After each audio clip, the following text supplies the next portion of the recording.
L'Union européenne a franchi un cap en proposant les mesures les plus fermes contre Israël depuis le début de la guerre à Gaza.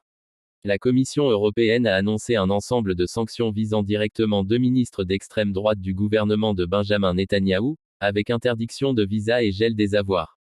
Elle souhaite également suspendre partiellement l'accord de libre-échange qui lie Israël et l'Union.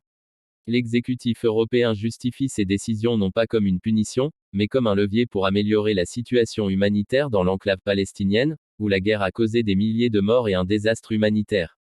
Bruxelles insiste sur la nécessité de cohérence, défendre l'Ukraine face à l'agression russe et, dans le même temps, ignorer les violations commises par Israël minerait la crédibilité européenne aux yeux du monde.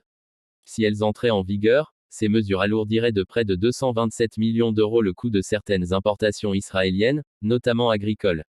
Ces produits représentent plus d'un tiers des exportations israéliennes vers l'Union européenne. Or, les échanges globaux dépassent 42 milliards d'euros. L'Europe est le premier partenaire commercial d'Israël, devant la Chine et les États-Unis.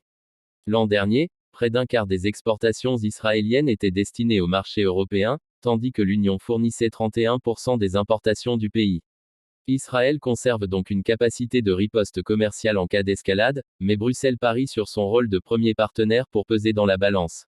Cependant, l'adoption des sanctions reste incertaine. Les mesures ciblant des ministres israéliens exigent l'unanimité des 27, un scénario qualifié de quasi impossible. Pour les volets commerciaux, une majorité qualifiée suffirait, mais des États clés comme l'Allemagne et l'Italie se montrent réticents et ont déjà bloqué des initiatives plus modestes. La bataille politique au sein de l'UE illustre les tensions entre solidarité traditionnelle envers Israël et la pression croissante pour agir face à l'urgence humanitaire. L'Europe se retrouve donc devant un test décisif de sa cohérence et de son influence internationale.